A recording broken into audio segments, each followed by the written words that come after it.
Today, I'm coming to you upside down and the wrong way around so that we can have a really good chat about downward facing dog in your Learn Yoga at Home session.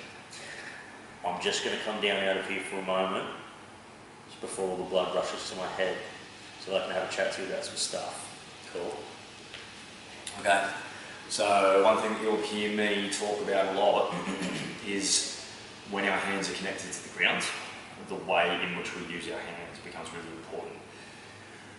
Your wrists in Vinyasa will get quite sore if you don't know how to load the weight properly. The best way that this has ever been described to me is imagine 3 circles on your hands. You've got a dot in the middle, you've got a mini middle circle, and then you've got a big full outer circle. What you want to do is distribute weight evenly across all 3 of those circles. So you're preventing some of it from pouring down into the wrist, and you're shifting it forwards out into the fingertips so the hands are super wide. Okay, so let's check this out. If you haven't watched the plank video, go back and watch the plank video. You need to know the setup for plank so that you can know the setup for downward facing dog. From my plank pose, I'm going to hinge my hips to the sky.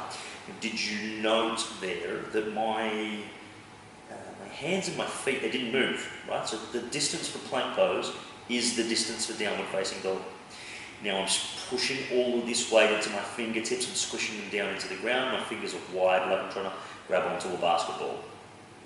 My hands are landing at shoulder width distance apart, which for me, that has my pinky fingers just coming off the edge of the mat a little bit. My feet, they're at hip width distance apart. That looks like for me a gap between my toes of about 15 to 20 centimetres.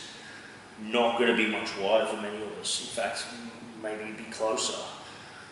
So the outer edges of the feet, they're no wider than your hips. Now you'll also note that my heels don't touch the ground. That's a calf muscle issue and a hamstring issue. Not an issue, that's just the way that my body is because of the way that I use it in the gym. You'll also notice that there is a bend in my knees. I see commonly people landing downward facing dog and they want to straighten their legs. When they straighten their legs, they dump them poorly into their lower back.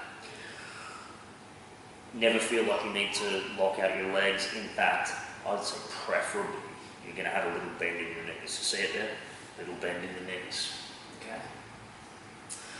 I'm then lengthening my sit bones up towards the sky, so that's a bit of an exaggerated view, so you know what I mean when I say that, but lengthening sit bones up. Looks like me tucking into my belly. Now, the last thing that we'll talk about is the arms. When you reach them down to the ground, you want to start to swivel the crease of your elbow forwards, if that was the front of the room. So that looks like my bicep rolling forwards and my tricep rolling back. Okay, so my hand can keep that position even though the arm bone swivels in the shoulder socket. What that does is it spreads your shoulder blades across your back, it takes your shoulders down from your ears, and it starts to support the shoulder girdle, which can be delicate in this position. You're pouring a lot of weight in there. Fingers wide, plank position, heels directly over toes, hinge high, bend the knees.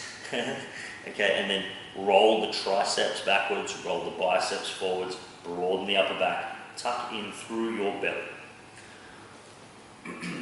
That, my friends, is beginner alignment, downward facing dog, Learn Yoga at Home with one big heart. Next, this is really exciting. Now that you've got Tadasana, Uttanasana, Ardha Uttanasana, Chaturanga Dandasana, and Ardha Mukha Svanasana. If you don't know what any of those words mean, you haven't watched the videos, go back and watch the other ones. Then we can do a sun salutation A next. Surya Namaskar A will be, I'll teach you how to flow these 5 very important poses all together and do sun sal A. So good to see you. Have a great day. Bye.